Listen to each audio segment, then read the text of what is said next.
वाल्मीकि रामायण के किष्किंधा कांड में हमने 12वें सर्ग तक किया था, और जिसमें राम के द्वारा समझाए जाने पर या कमिटमेंट करने पर सुग्रीव बड़े एक्साइटेड होकर के जाता है, वाली के साथ लड़ता है।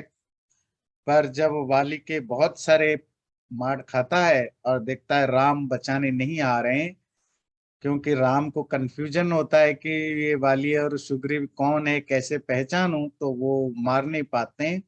तो सुग्रीव भाग करके आकर के छुप जाता है एक पहाड़ी में दोबारा।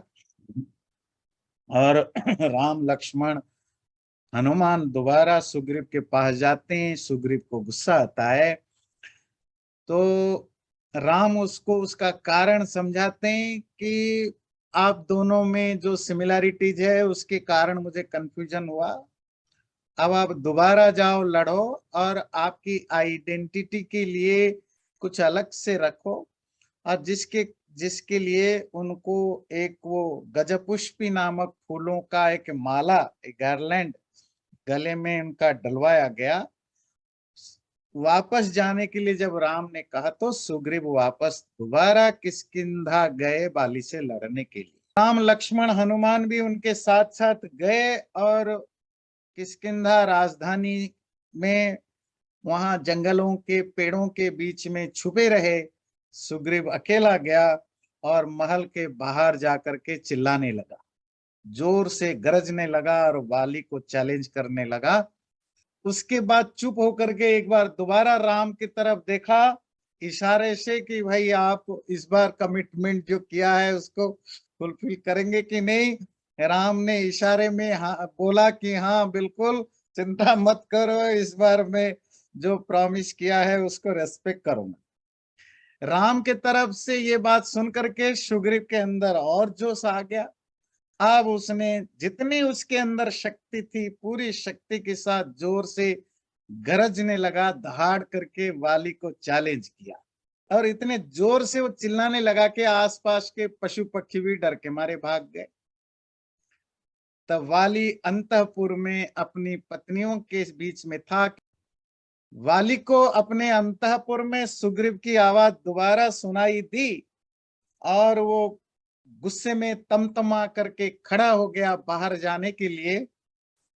तब उसकी पत्नियों में जो बड़ी पत्नी है तारा, तारा है उनका नाम, तो तारा भय से घबराई हुई वाली को खड़े होकर के वाली को अपने भुजाओं से गले लगाया, लगा करके रिक्वेस्ट किया, अनुरोध किया कि आप आज लड़ने के लिए मत जाओ, क्योंकि मुझे अंदर से कुछ सही नहीं लग रहा।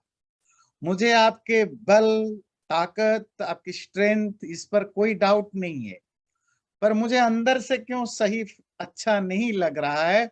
आप सुबह को चले जाना। और ऐसा क्यों लग रहा है उसके लिए भी मेरे पास कुछ कारण है।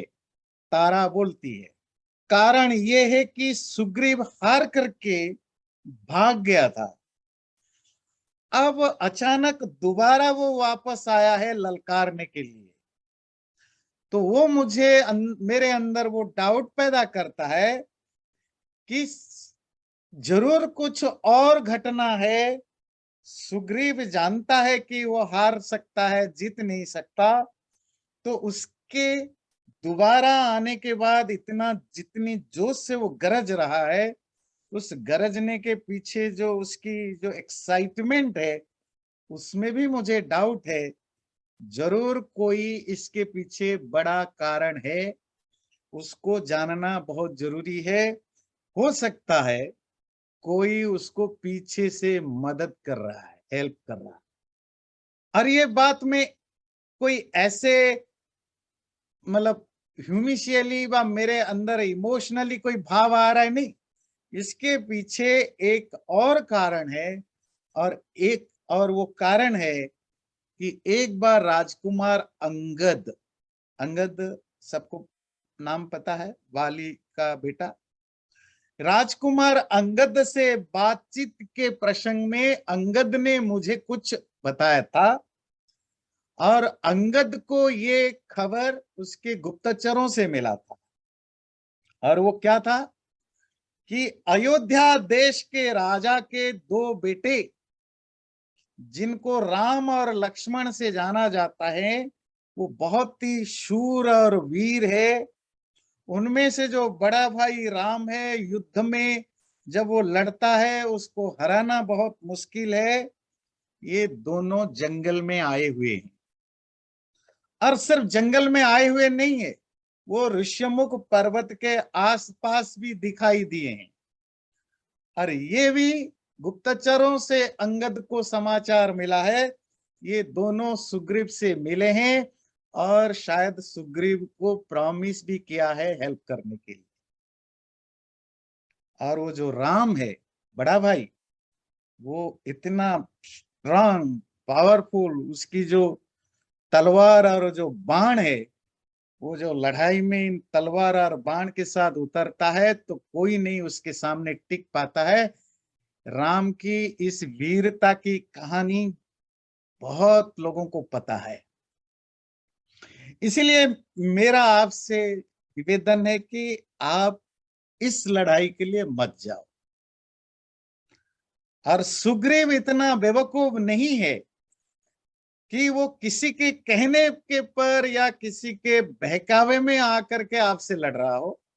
उसने जरूर राम को परखा होगा, परखना समझते हैं, उसको टेस्ट किया होगा और कन्विंस्ड हुआ होगा कि ये वाली को मार सकता है, तभी वो यहां आया है। इसीलिए मेरा आपसे रिक्वेस्ट है, आप इस लड़ाई को होने मत देना। आप ऐसा करो, सुग्रीव आपका छोटा भाई है, उसको माफ कर दो, जो आपके मन में उसके प्रति गुस्सा है उसको प्यार दो, अपने बड़े भाई का प्यार बच्चे जैसा, और उसको युवराज बना दो, क्राउन प्रिंस, आप राजा रहो। और राम के साथ दोस्ती करो, मित्रता करो, क्योंकि मुझे अंदर से बहुत डर डर लग रहा है। और ये बातें मैं आपके बल पर मुझे डाउट है, या आपकी स्ट्रेंथ पर मुझे कोई शंका है, इसलिए नहीं, क्योंकि मैं आपसे प्यार करती हूँ और मैं आपका भला चाहती हूँ। इस नाते मैं ये आपसे बोलने के लिए हिम्मत करती हूँ। प्लीज मेरी बात मान लीजिए। राम जैसे इतने फेमस वीर, जिसकी गाथाएं कितने लोगों को पता है उसकी वीरता की, ऐसे व्यक्ति के साथ अकारण युद्ध न करें। तारा की बातें बहुत अच्छी थी, वाली को भी अच्छी लगी, हितकारी थी, मतलब अच्छी वेल विशिंग नेचर से था। पर वाली को ये चीजें अच्छी नहीं लगी, क्योंकि जो योद्धा होते हैं, वीर होते हैं, उनको ये चीजें अच्छी नहीं लगती है। तो तारा की ऐसी बातें सुन करके बाली ने उसको फटकारा, और फटकार करके बोला, मैं कैसे इस दुष्ट बदमाश जो मेरा भाई कहलाता है, शत्रु रूप में सुग्रीव, इतने जोर जोर से दरवाजे के बाहर गरज रहा है, मुझे चैलेंज कर रहा है, मैं उसकी चैलेंज को एक्सेप्ट न करूं? ये मेरे नेचर के खिलाफ है, मैं सह नहीं सकता। तुमने जो कहा मैं मानता हूं, तुम्हारा प्रेम मेरे प्रति है, ये मैं एक्सेप्ट करता हूं। तुमने मेरी भलाई के लिए कहा, ये भी मैं एक्सेप्ट करता हूं। अब तुमने जो, तुम्हारी जो ड्यूटी है वो पूरी हो गई, अब तुम बाकी महिलाओं के साथ वापस चले जाओ। और मुझे सुग्रीव की जो इच्छा है कि मेरे से लड़ना, मैं उसको जरूर पूरी करूंगा। और मेरे प्रहार, पिटाई से वो कभी नहीं बच पाएगा, चिंता मत करो। जब तारा हिली नहीं तो बाली ने उसको सौगंध दिलाया, सौगंध समझते, कसम खिलाया कि मेरे प्राण की सौगंध, आप वापस जाओ, मुझे लड़ने दो। तो फिर तारा ने देखा पतिया मानने वाले नहीं है, तो उन्होंने उनकी मंगल कामना के लिए स्वस्ति वाचन किया। स्वस्ति वाचन करके वापस चली गई।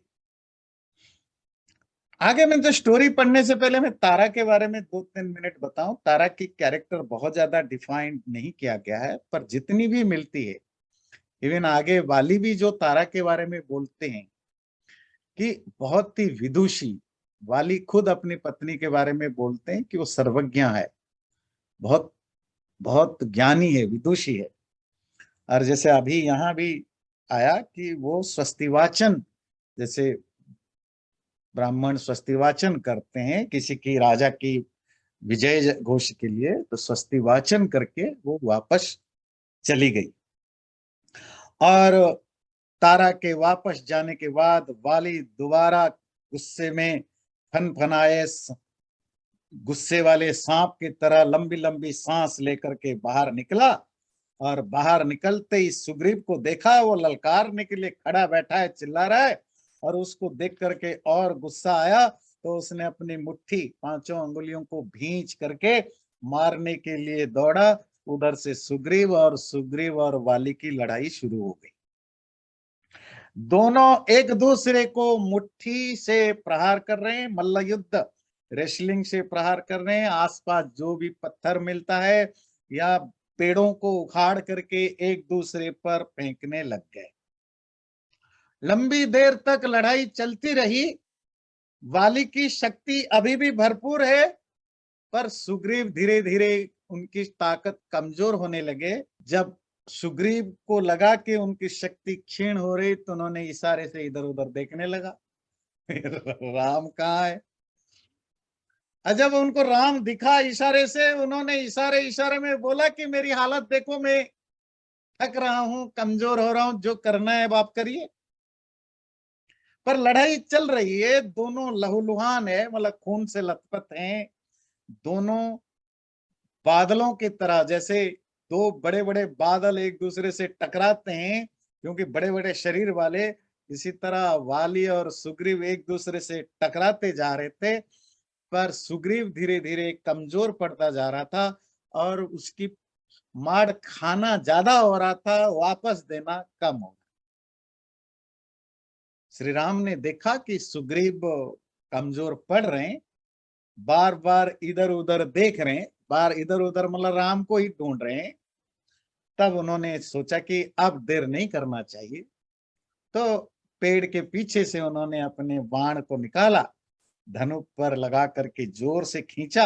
इतने जोर से खींचने की आवाज आई कि आसपास के पशु पक्षी भी डर गए। बादलों की गड़गड़ाहट की तरह आवाज होने लगी और बिजली की चमकने की तरह रोशनी के साथ जब वो बाण गया, तो वाली के सीने को भेद लिया। वाली के सीने को जब वो भेदा, तो वाली घायल होकर के और उसके शरीर से पानी की तरह खून बहने लगा और वो अचेत सा, थोड़ा अनकंसस सा होकर के नीचे गिर गया। जब वो नीचे गिर गया, तो राम और लक्ष्मण एक वीर को जिस तरह रिस्पेक्ट करते हैं, तो दोनों बाहर निकल करके वाली के पास मिलने गए। तब जब वाली ने राम को देखा, तो क्या बात करते हैं वो हम अभी श्लोक के द्वारा देखेंगे। इससे पहले एक चीज मैं मिस कर गया, वो बता दूं, क्योंकि वो अगला जो हम श्लोक पढ़ेंगे उसके लिए जानना जरूरी है। जब तारा ने वाली को राम और लक्ष्मण के वीरता और उनकी बारे में बताया, तो वाली ने तारा को बोला था निश्चिंत रहो, वो दोनों धार्मिक हैं। धार्मिक समझते हैं, राइटस पर्सन है, वो ऐसा कुछ नहीं करेंगे जो धर्म के विरुद्ध हो। मेरी लड़ाई सुग्रीव के साथ है, इसीलिए वो मुझे अकारण विदाउट एनी रीजन नहीं मारेंगे। आप निश्चिंत रहो। वाली इस मामले में निश्चिंत था कि मेरी लड़ाई उनके साथ नहीं है, सुग्रीव के साथ है और मैं सुग्रीव को हरा सकता। इस पॉइंट को नोट रखिए, क्योंकि आगे का डिस्कशन वहीं से शुरू होगा। तो अब हम देखेंगे वाली और राम की जो संवाद है। 17 सर्ग हम लेंगे। 17 सर्ग में 13 से शुरू करूंगा। कहानी मैंने 12 तक आपको सुनाई। तम दृष्ट्वा राघवं वाली लक्ष्मणं च महाबलम् अब्रवीत् प्रश्रितं वाक्यं परुषं धर्म संहितम् त्वं नराधिपतिः पुत्रः प्रथितः प्रियदर्शनः कुलीन सत्त्व संपन्न तेजस्वी चरितव्रतः परांमुख वधम कृत्वा कोत्र प्राप्तस्त्वया गुणः यदहं युद्ध समृद्ध शरेणुरसिताड़ितः। राम और लक्ष्मण को पास देख करके वाली बहुत कठोर शब्द से पर धर्मयुक्त बातें इन दोनों को बोला कि तुम अयोध्या के नरेश का बेटा हो, दुनिया में बहुत फेमस हो अपने वीरत्व और धर्म के कारण, प्रिय दर्शना, देखने में भी तुम बड़े सुंदर हो, खानदानी हो, कुलीन हो, तेजस्वी हो, चरित्रव्रत, तुम एक अच्छे चरित्रवान व्यक्ति हो। पर आज तुमने क्या किया? जब मैं किसी और के साथ लड़ रहा था तब तुमने मुझे मार डाला। गोत्र प्राप्त स्तोया गुण, इसमें कौन सा गुण या धर्म तुमने अचीव किया? यद हम युद्ध समृद्ध सरेण उरसी ताड़ित, मैं और किसी के साथ लड़ रहा था, तुम पीछे से बाण मार के मेरे सीने में छेद कर लिया। राम करुण वेदी च प्रजानां च हिते रतः सानुक्रोशो जितोत्साह समयज्ञो दृढ़व्रतः इति ते सर्वभूतानि कथयन्ति यशो भुवि। और मैंने तो आपके बारे में क्या क्या सुना था, सारी धरती में आपके बारे में लोग कह रहे थे राम बड़े करुणवादी है। करुणवेदी मतलब काइंड सोल है, दयावान है, हमेशा अपनी प्रजाओं के लोगों का भला चाहने वाले हैं, सानुक्रोश हैं, बड़े कंपैशनेट हैं, जितोत्साह बहुत जोशीले हैं, समयज्ञ, वो हर चीज की, समय का मतलब टाइम यहाँ गलत मीनिंग दिया, तो समय होता है कंडीशन, कंडीशन को या डील्स को या जो प्रॉमिसेस है उसको ठीक ठीक समझने वाले, दृढ़व्रत, जो उन्होंने प्रतिज्ञा ली, जो प्रॉमिस की उसमें टिके रहने वाले। ऐसा मैंने आपके बारे में सुना था, पर ऐसा कुछ भी मैं नहीं देखा। दमशम क्षमा धर्मो धृति सत्यम पराक्रम पार्थिवाणां गुणराजन दंडश्चापि अपराधिषु तान गुणान् संप्रधार्याहम् अग्रम चाभिजनम तव तारया प्रतिषिद्धोपि सुग्रीवेण समागतः। हर एक राजा के कुछ खास क्वालिटीज होते हैं, कुछ उसके विशेष गुण होते हैं। दमः, जो सेल्फ कंट्रोल्ड हो, जो अपने पर कंट्रोल रखता हो। क्षमा, जिसकी माइंड बहुत रेगुलेटेड हो, शांत हो। क्षमा, जिसके अंदर दूसरे को माफ करने की, फॉरगिव करने की या टॉलरेट करने की क्षमता हो। धर्म, जो राइटस थिंग्स है, जो वर्च्यूज है, वैल्यूज है, उसको फॉलो करने वाला हो। सत्य, ऑनेस्टी। धृति, परवियरेंस, उसके अंदर पेशेंस हो। पराक्रम, वीरता, वेल्योर। दंडश्च आपी अपराधीषु, और जो क्रिमिनल है, जो बदमाश है, उनको दंड देना, ये राजाओं के गुण होते हैं। तान गुणान संप्रधार्य अहम अग्र्यम च अभिजनम तव, मैंने तो यही सब गुण आपके अंदर होगा यही सोचकर तारा के मना करने पर भी लड़ाई के लिए आ गया। तारा ने मुझे कहा उनसे कि आप मत जाओ, पर मैंने सोचा कि आपके अंदर, आप एक इतने फेमस अच्छे राजा हैं, तो आपके अंदर ये सारे गुण होंगे। यही समझ के मैं आया कि आपसे मेरी कोई दुश्मनी नहीं है, मैंने आपका कुछ नहीं बिगाड़ा, तो आप मेरे साथ शत्रुता नहीं करेंगे। न मामन्येन समृद्धम प्रमत्तम युद्धमर्हसि। इसलिए मैं जब दूसरों के साथ लड़ रहा था, आपको मुझे मारने का कोई मतलब ही नहीं था, कोई सेंस ही नहीं था। इति में बुद्धिरुत्पन्ना बभूवा दर्शने तब, मैंने आपको कभी देखा नहीं था, पर मेरे दिमाग में बात थी कि आप इतने अच्छे व्यक्ति हैं, तो आप जरूर, मैं जब दूसरों के साथ लड़ रहा होगा, आप मुझे नहीं मारेंगे। मतलब ये बात समझ में आती है ना। आजकल आपको ये समझ में नहीं आएगा आज के जमाने में, पर ये एक जो सनातन धर्म की या भारत की योद्धाओं के लिए एक रूल होता था। क्या? वो सर्टेन रूल्स फॉलो करने वाले होते थे। जो आपको शरण मांगे, शरण समझते हैं, रिफ्यूज मांगे, उसको नहीं मारना। जो लड़ाई करने के कहे कि मैं लड़ूंगा नहीं, उसको आप नहीं मार सकते हो। जो किसी दूसरे के साथ लड़ रहा हो उसको आप नहीं मार सकते हो। जो पीठ दिखा रहा है, मतलब भाग रहा हो, उसको नहीं मार सकते हो। शाम होने पर लड़ाई नहीं कर सकते हो। दोनों के अस्त्र बराबर ना हो, अगर वेपन्स बराबर ना हो तो मार नहीं सकते हो। उसमें सर्टेन रूल्स है और उसी को फॉलो किया जाता था। राक्षस फॉलो नहीं करते थे, दुष्ट नहीं करते थे, पर आर्य आर्य लोग उसको फॉलो करते थे। इसी तरह की लड़ाइयां हमेशा होती रही है। वाली वही कह रहा है, मैंने यही एक्सपेक्ट किया था, क्योंकि आप उसी तरह के युद्ध धर्म का पालन करेंगे।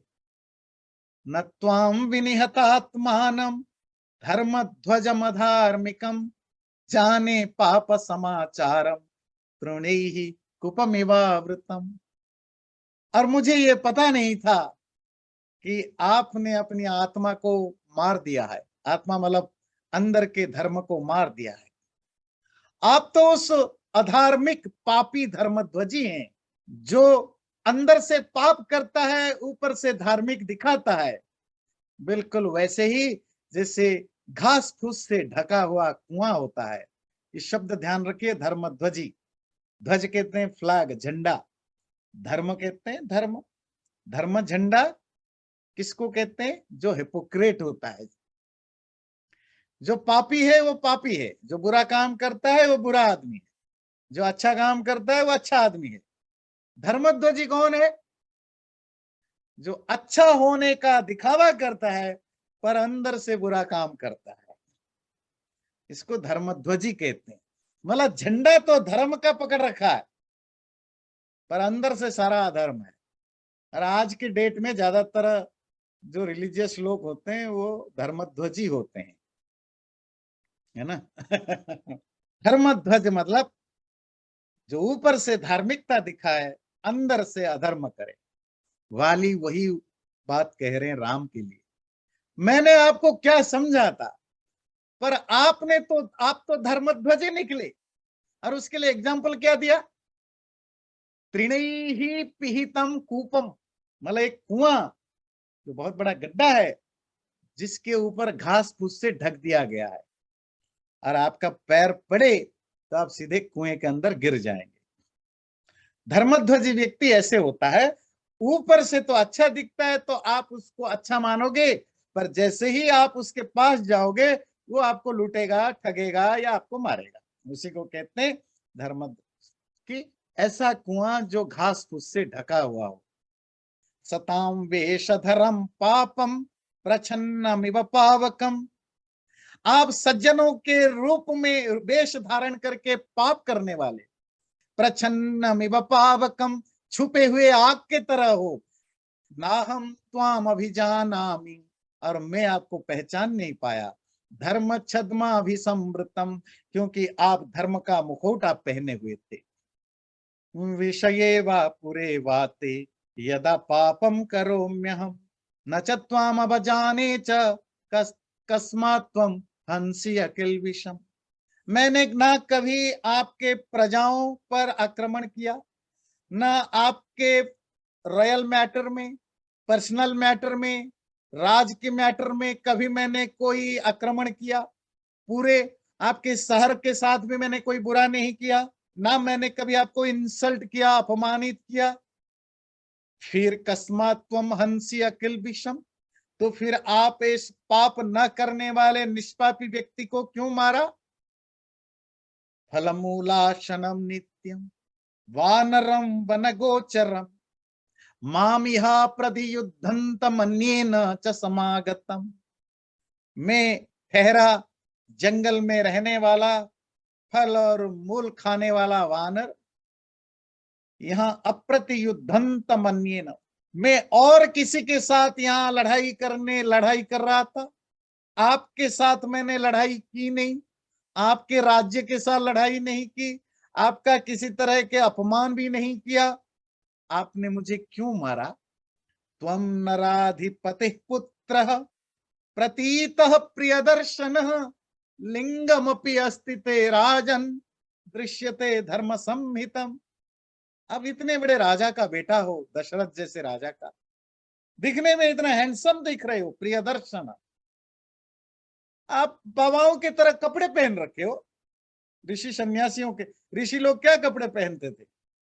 पेड़ के छाल, जानवरों के छाल और फूल के चीजें, बाल जटा बना रखे हैं। ये सब किसके, उस समय ये सब किसके लिंग होते थे, किसके साइंस होते थे?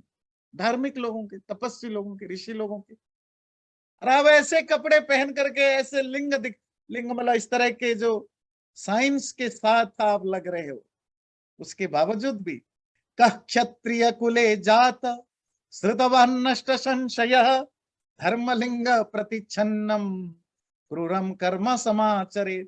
ऐसा कौन सा व्यक्ति है आपके अलावा जो क्षत्रिय कुल में पैदा हुआ हो, श्रुतवान वेदों को पढ़ा हुआ हो, नष्ट संशय किसी भी तरह की कोई डाउट्स ना हो ज्ञान विज्ञान में, धर्मलिंग प्रतिच्छिन्न धर्म का मुखौटा पहन करके इस तरह के क्रूर क्रूएल कर्म करने वाला और कोई मिलेगा आपके भी अलावा? हे राम, राजकुले जात धर्मवान इति विश्रुत अभव्यो भव्य रूपेण किमर्थम परिधावसी।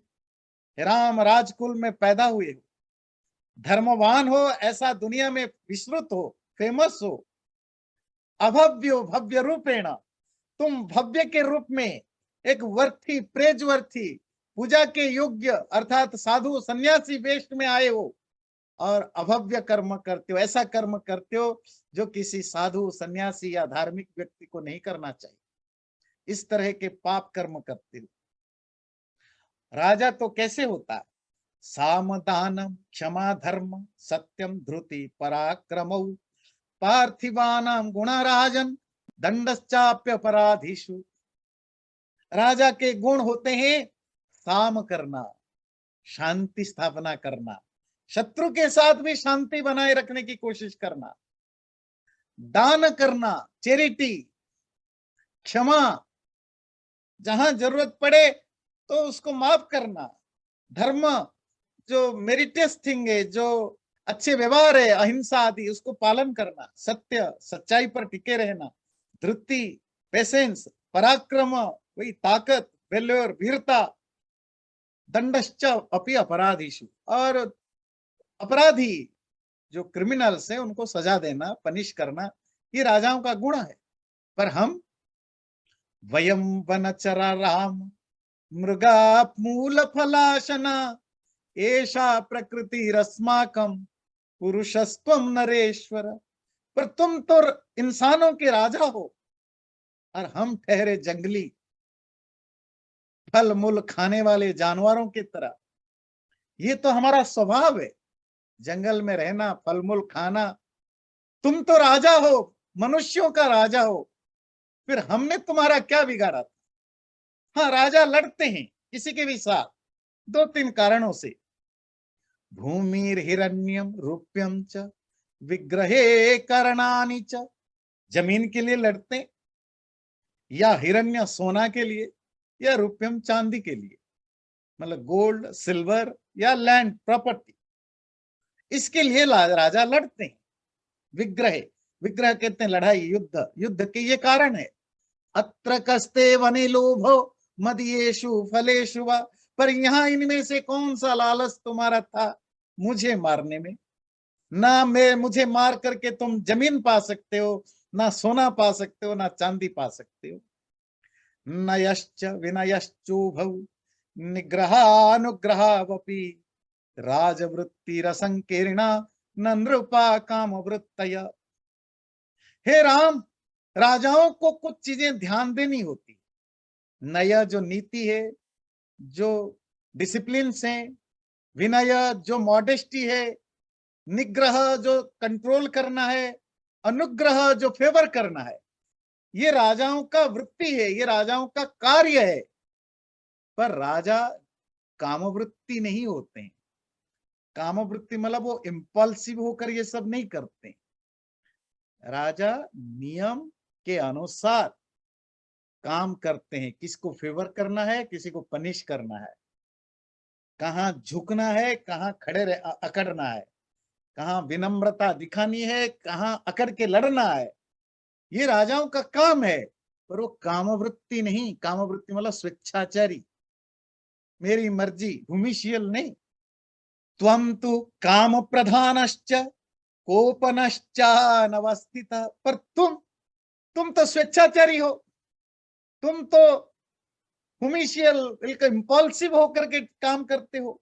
कोपनश्च अनवस्थित, और तुम्हारे गुस्से का कोई पर्टिकुलर रीजन नहीं है, तुम क्यों गुस्से में मुझे मारा, उसके तुम्हारे पास कोई कारण नहीं।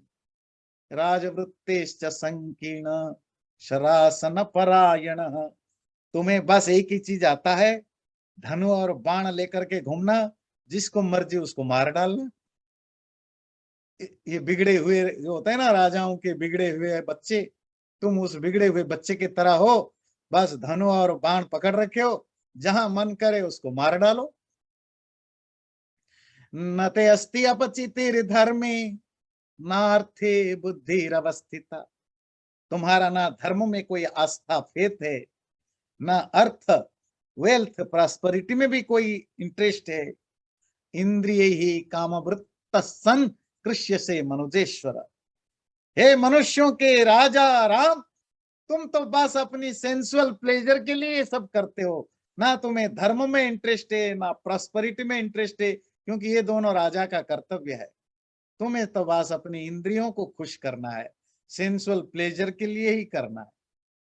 हत्वा वाणेन काकुत्थ मामिहान पराधीनम किं वक्ष्यसि सतां मध्ये कर्म कृत्वा जुगुप्सितम्।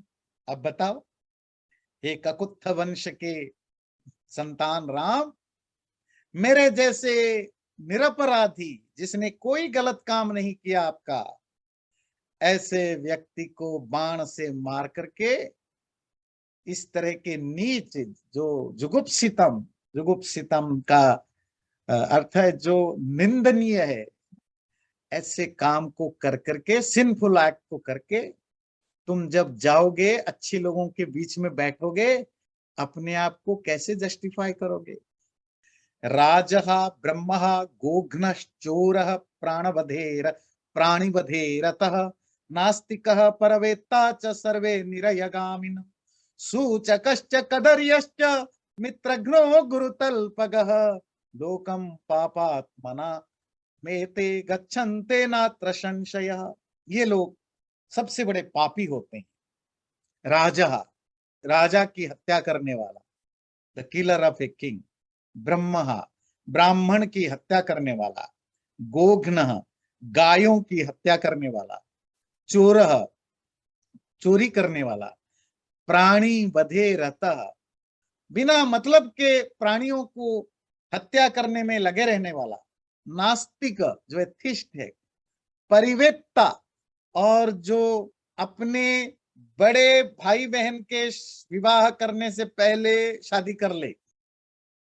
सूचकश्च, और जो चुगली करता है, चुगली समझते हैं, दूसरों की बुराई करता है। कदर्यश्च, जो बड़ा नीच काम से पैसा कमाता है, गंदे काम से। मित्रघ्न, जो अपने दोस्तों की, मित्रों की हत्या करता है। गुरुतल्पगा, जो अपनी गुरु पत्नी के साथ इमोरल रिलेशनशिप रखता है। लोकम पापात्मनाम एते गच्छन्ते, ये सब लोग पाप को भागी होते हैं। समझ में आया? ये 8-10 चीजें। राजा का हत्यारा, ब्राह्मण की हत्यारा, गाय की हत्या वाला, चोरी करने वाला, और आम प्राणियों को, पशु पक्षियों को अननेसेसरी मारने वाला, नास्तिक, और परिवेत्ता, जो अपनी मतलब अपने बड़े भाई बहन की शादी से पहले खुद शादी कर ले, है ना, ये भी बड़ा इंटरेस्टिंग है। और चुगली करने वाला, दूसरों की बुराई। कदरिया, जो नीच काम से पैसा कमाता है। अपने मित्रों को हत्या करने वाला। और गुरु पत्नी, गुरु का मतलब टीचर नहीं, अपने बड़ों की, वो टीचर भी हो सकता है, बड़े भाई भी हो सकते हैं, चाचा मामा भी हो सकते हैं, कोई भी अपने से बड़े व्यक्ति की पत्नी के साथ इमोरल रिलेशनशिप रखना, ये सारे के सारे बड़े पापों में काउंट होते हैं। थोड़ा बहुत दो चार इसमें से दो तीन चीजें आगे पीछे होकर के धर्म, अलग अलग धर्मशास्त्रों में भी इसी तरह की चीजों को किसी ने 7, कहीं 8, कहीं 12 महापापों में काउंट होते हैं। अच्छा, उनमें से एक आया प्राणियों को अकारण हत्या करना, प्राणी वधे रता।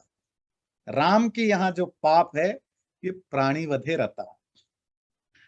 अवाली कह रहे हैं अधार्यम चर्म में सद्भि रोमान्यस्ति च वर्जितम अभक्ष्याणि च मांसानि तद विधि धर्मचारी भी पंच पंच नखा भक्ष्या ब्रह्म क्षत्रेण राघव शल्यक स्वाविधो गोधा चश कूर्मश्च पंचमः।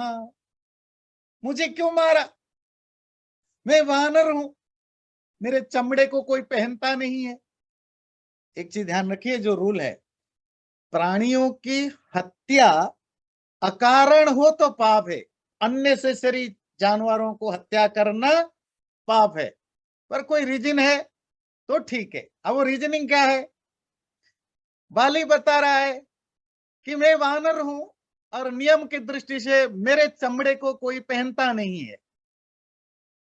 चमड़े पहने जाते हिरण के, बाघ के, और कुछ स्पेसिफिक जानवर है जिनके चमड़े को पहना जाता, तो आप मुझे चमड़े के कारण भी नहीं मार सकते हो। दूसरा रहा मांस, वानर का मांस कोई खाता नहीं है, तो मांस के कारण भी नहीं मार सकते हो। और क्या था? अवख्याणी हाँ, रोमाणी, मेरे जो रोए हैं, रोम है हमारे वानरों की, और अस्थि जो बोन्स हैं, वो भी प्रोहिबिटेड है, निषिद्ध है किसी भी कार्य में यूज करने के लिए।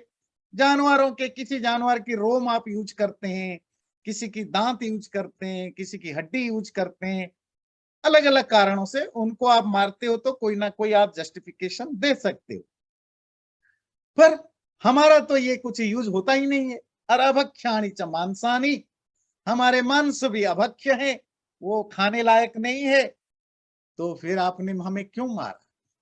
हमारा मांस अभक्ष्य क्यों है? क्योंकि नियम के अनुसार पंच पंच, ये बड़े इंटरेस्टिंग चीज है, ध्यान दीजिएगा। पंच पंच नखा भक्ष्या, मनुष्यों को अगर खाना भी है ना, तो सिर्फ 5 जानवरों का मांस वो खा सकते हैं, और वो 5 जानवर कौन है? पंचनखा, जिनके 5 नाखून होते हैं। ऐसे 5 जानवर जिनकी लिस्ट आगे मिलेगी, जिनमें 5 नाखून होते हैं, ऐसे जानवरों को ही, ऐसे जानवरों के मांस को ही खाना चाहिए। खाना है तो इन्हीं का खाना चाहिए, बाकी किसी जानवर के मांस नहीं खाना चाहिए। 5 नाखून वाले सैकड़ों एनिमल हो सकते हैं, जैसे इंसान के 5 अंगुलियां होती हैं, ऐसे जिन जानवरों के 5 अंगुलियां है, ऐसे जानवरों में से सिर्फ 5 पशुओं को खाने का विधान है। और उन 5 पशुओं की लिस्ट देखिए, शल्यक, स्वाविधो, गोधा, शशः, कूर्मश्च पंचमः। पहला है शल्यक, ये परक्यूपिन लिखा है, मैं इसका आपको ये दिखाता हूं, पिक्चर दिखाता हूं। ये अब इसको हिंदी में क्या कहते हैं पता नहीं, आप परक्यूपाइन तो आप समझ गए है ना। मैं देखता हूं इसको हिंदी में क्या कहते हैं। शाही कोई जानवर है ना। ओके, ठीक है, ये समझ में आया, इसका नाम है शल्यक। दूसरा है स्वाविध, ये एक तरह के इसको कहते हैं हेड गेहो, ये कोई जानवर टाइप का है, कोई चूहा टाइप का लग रहा है ये, है ना, देख रहे हैं आप। गोधा, गोधा का यहाँ गलत ट्रांसलेशन दिया अलिगेटर, अलिगेटर तो मगरमच्छ होता है, गोधा मगरमच्छ नहीं, हिंदी में गोहा कहते हैं। आप में से कोई हिंदी में जानते हैं गोहा क्या है? जो पानी में ही रहता है, पर मगरमच्छ नहीं। मैं कोशिश करता हूँ उसको देखता हूँ। गोहा, गुरुजी उसको मगर गोह कहते थे। हाँ क्या कहते हैं? मगर गोह कहते हैं उसे। इस लाइक मगर गोह कहते हैं। या उसी फैमिली का है, लेकिन वो एलिगेटर या मगर जैसा नहीं होता, बस उसी उसी फैमिली का है। हाँ हाँ, वो नॉन वायलेंट होता है। जी जी। हाँ, मैं देखता हूँ अगर जो जिनको हिंदी पता नहीं है उनको अगर कुछ समझ में आ जाए, कुछ मिल जाए। तो गोधा हिंदी में गोहा कहते हैं। वो नॉर्मली अपने तालाब में, पोखर में वो मिलते हैं। वो एलिगेटर नहीं, वो वायलेंट नहीं होते हैं। वो मछली वगैरह खाते हैं, छोटे एनिमल जो भी बहुत। अगर आप उसको टाइपिंग करें मगर गोह तो आएगा वो। अच्छा, मगर गोह टाइप करें आएगा। जी। ओके, मगर गोह, ओके। ये है मगर गोह हाँ, आ के गया आ गया, हाँ जी हाँ जी हाँ जी, बिल्कुल यही है। जी। और ये गांव में हर जगह ये मिल जाते हैं आसानी से। तो ये जो जानवर है वो दिखते हैं थोड़ा बहुत तो मगरमच्छ की तरह, पर वो मगरमच्छ नहीं है। इसको संस्कृत में गोधा बोलते हैं और हिंदी में मगर गोह या जो भी बोलते हैं। एक मगर गोह। शशर, शशर रैबिट को कहते हैं। रैबिट तो आप जानते हैं, बॉनी। कुर्मश्च, कुर्म टर्टल है। ये पांच पांच नाखून वाले जानवर हैं। अगर किसी को मांस खाना है तो इन पांचों में से किसी एक का मांस खाना चाहिए, बाकी किसी का नहीं खाना चाहिए। पंच पंच नखा भक्षा, इस पर काफी धर्मशास्त्रों में डिस्कशन है। ये सिर्फ रामायण में नहीं है, यहाँ जो आपको मिला ये और भी बहुत सारे मनुस्मृति और बहुत सारे स्मृति ग्रंथों में भी इसकी चर्चा है। पंच पंच नखा भक्षा। तो वाले कहते हैं बानर का मांस वैसे भी नहीं खाया जाता, क्योंकि नियम के दृष्टि से पांच नाखून वाले पांच तरह के जानवर को खाते हैं और हम उसमें काउंट नहीं होते हैं। चर्मश्चास्तिश्च में राजन न स्पृशन्ति मनीषिणः अभक्ष्याणि च मांसानि सोहम पंच नखो हतः। विद्वान लोग हमारे चर्म, स्किन, अस्थि, बोन है, उसको टच भी, फ्लेश, मांस, इसको टच भी नहीं करते। और हमारा मांस तो अभक्ष्य है। अभक्ष्य मतलब नॉन ईटेबल है। उसके बावजूद भी आपने हमें मार डाला। तारया वाक्य मुक्तो हम सत्यम सर्वज्ञया हितम। इस श्लोक को ध्यान से सुन देखिए। तदतिक्रम्य मोहेन कालस्य वशमागतः। मेरी पत्नी तारा जो सर्वज्ञ है, बहुत बड़ी इंटेलिजेंस, ऑल नोइंग है। ऑल नोइंग का उस सेंस में मत अर्थ लीजिए, मतलब शी नोज, जैसे हम बच्चे कहते हैं ना मेरे पिता को सब पता है ना, इसी तरह वो सर्वज्ञ है, सब कुछ जानने वाली। उसने मुझे सच ही कहा था, पर मैं ही बेवकूफ था। मेरी बुद्धि फिर गई थी मरने के मौत के कारण। मैं अपने इग्नोरेंस के कारण, मोह के कारण उसकी बात को इग्नोर किया और यहाँ सुग्रीव से लड़ने आ गए। त्वया नाथे न काकुत्थ न सनाथा वसुंधरा प्रमदाशील संपन्ना धूर्ते न पतिना यथा। हे राम, तुम्हारे जैसे राजा हो तो ये धरती बर्बाद हो जाएगी। जैसे कोई कितने भी सच्चरित्र अच्छे कैरेक्टर वाली पत्नी हो, उसका पति अगर धूर्त हो तो वो अपनी पत्नी को बचा नहीं सकता। तो समझ में आया? पत्नी कितने भी गुड कैरेक्टर वाली हो, अगर उसका पति धूर्त हो, कनिंग हो, तो उसकी पत्नी के साथ कोई खराब व्यवहार करे तो वो कनिंग पति उसको बचा नहीं सकता। इसी तरह आपके जैसा राजा अगर किसी देश का राजा बने तो उस देश की प्रजाओं को आप बचा नहीं सकते हो अगर कोई उस पर आक्रमण करे, क्योंकि आप इतना धूर्त हो। धूर्त राजा अपने राज्य को वैसे ही नहीं बचा सकता जैसा कोई धूर्त पति अपनी सत्य चरित्र, अच्छे चरित्र वाली पत्नी को भी बचा नहीं। छठो नैकृतिका क्षुद्रो मिथ्या प्रश्रित मानसः कथम दशरथे न त्वं जातः पापो महात्मना। हे राम, तुम्हारे जैसा शठ धूर्त, धूर्त समझते कनिंग, नैकृतिक, डिसऑनेस्ट है ना, झूठा, क्षुद्र, नीच, मिथ्या प्रश्रित मानस, फॉल्स ह्यूमिलिटी, अर्थात विनम्रता का ढोंग करता हुआ व्यक्ति, पता नहीं पापी कैसे दशरथ के वहां पैदा हो गया। दशरथ जैसे महात्मा राजा के वहां तुम्हारे जैसे शठ, पापी, झूठा व्यक्ति कैसे पैदा हो गया?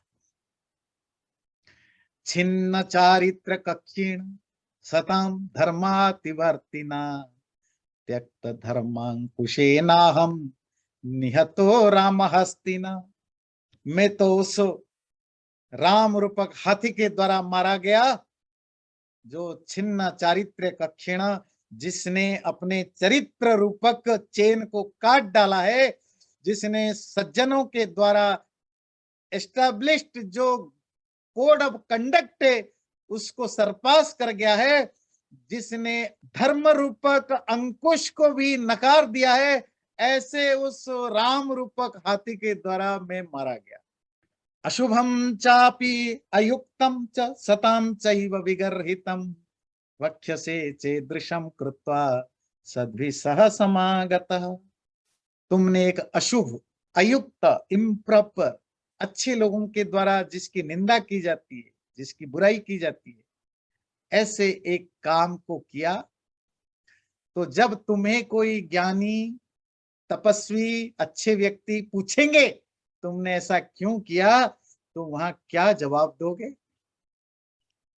अरे भाई, उदासीनेषु यो अस्मासु विक्रमस्ते प्रकाशित। मेरे जैसे वानर जो उदासीन है, इनडिफरेंट है, इसको दुनिया के बाकी चीजों से कोई मतलब नहीं है, ऐसे व्यक्ति के ऊपर जो तुमने अपना पावर का यूज किया, अपकारिषुते राजन नहीं पश्यामि विक्रमम।